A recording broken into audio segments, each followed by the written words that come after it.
ವಿಶೇಷ ದಿವಸಗಳ ಕಾಲದಲ್ಲಿ ನಾವು ಅದಕ್ಕೆ ಸಂಬಂಧಪಟ್ಟಿರತಕ್ಕಂಥ ಇಲಾಖೆಗಳಲ್ಲಿ ವಿಶೇಷವಾಗಿರತಕ್ಕಂಥ ಅನುಮತಿಯನ್ನು ಪಡೆದುಕೊಂಡು ಈ ಧ್ವನಿವರ್ಧಕದ ಬಳಕೆಯನ್ನು ಮಾಡಬೇಕು ಎಂದು ಹೇಳಿಕೊಂಡು ಸರ್ಕಾರ ಸೂಚಿಸಿದೆ. ಅದನ್ನು ಕೂಡ ಎಲ್ಲರೂ ಕೂಡ ಪರಿಪಾಲಿಸಬೇಕು. ಸಮಾಜವೊಂದು ನೆಮ್ಮದಿಯಿಂದ ಬಾಳಿ ಬದುಕಬೇಕು ಅಂತಿದ್ದರೆ ಒಂದು ನೀತಿ ನಿಯಮ ಕಟ್ಟುಕಟ್ಟಳೆಗಳಿಗೆ ಎಲ್ಲರೂ ಬದ್ಧರಾಗಿರಬೇಕು. ನಮಗೆ ಸರ್ಕಾರ ಇದೆ, ಸಂವಿಧಾನ ಇದೆ, ಸುಪ್ರೀಂ ಕೋರ್ಟು ಇದೆ.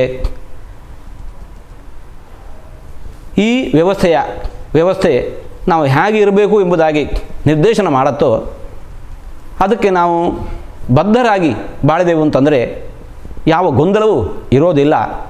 ಇದು ನಾವೇ ಕಟ್ಟಿಕೊಂಡಿರತಕ್ಕಂತಹ ಸಂವಿಧಾನ, ಇನ್ನು ನಾವೇ ಮಾಡಿರತಕ್ಕಂತಹ ಸರ್ಕಾರ, ನಮ್ಮದೇ ಸುಪ್ರೀಂ ಕೋರ್ಟು.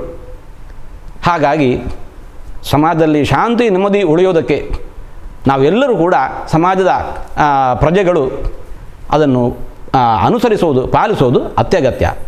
ಆ ನೆಲೆಯಲ್ಲಿ ಸಂವಿಧಾನ ಅಥವಾ ಸುಪ್ರೀಂ ಕೋರ್ಟು ರಾತ್ರಿ ಹೊತ್ತು 6 ಗಂಟೆಯಿಂದ ರಾತ್ರಿ 10 ಗಂಟೆಯಿಂದ ಬೆಳಗಿನ 6 ಗಂಟೆ ತನಕ ಧ್ವನಿವರ್ಧಕದ ಬಳಕೆ ವಿಚಾರದಲ್ಲಿ ಏನು ಮಾರ್ಗದರ್ಶನವನ್ನು ಮಾಡಿದೆ ಅದನ್ನು ಪಾಲಿಸುವಂತಹದ್ದು ಸೂಕ್ತ. ಹಾಗೆ ಪಾಲಿಸಬೇಕು ಅಂತ ಹೇಳಿಕೊಂಡು ನಾವು ಸಮಾಜಕ್ಕೆ ಕರೆ ಕೊಡ್ತಾ ಇದ್ದೇವೆ. ಅನೇಕ ದೇವಾಲಯಗಳು ಯಾವುದೋ ಕಾರಣಕ್ಕೆ ಅವು ಯಾವುದೇ ಕಾಲದಲ್ಲಿ ಮಸೀದಿಗಳಾಗಿ ಪರಿವರ್ತಿತವಾಗಿರುತ್ತವೆ. ಯಾವುದೇ ದೇವಾಲಯವನ್ನು ಖರೀದಿ ಮಾಡಿ ಅದನ್ನು ಮಸೀದಿಯನ್ನು ಪರಿವರ್ತಿಸಿದ್ದಾದರೆ ನಮ್ಮ ಆಕ್ಷೇಪ ಇಲ್ಲ. ಅದರ ಬದಲಾಗಿ ಆಕ್ರಮಿಸಿಕೊಂಡು ಅದನ್ನು ಮಾಡಿದ್ದಾದರೆ ಆವಾಗ ಅದನ್ನು, ಇದು ನಾವು ದೇವಾಲಯದ ಬಗ್ಗೆ ಮಾತ್ರ ಹೇಳ್ತಾ ಇರೋದಲ್ಲ, ಯಾವುದೇ ಪೂಜಾ ಸ್ಥಳ ಇರಬಹುದು,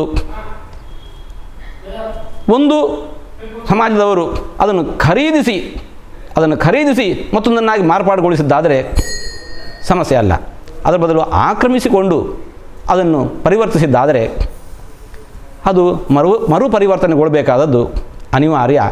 ಹಾಗಾಗಿ ಅಂತಹ ಬೆಳವಣಿಗೆಯನ್ನು ನಾವು ಸ್ವಾಗತಿಸ್ತೇವೆ.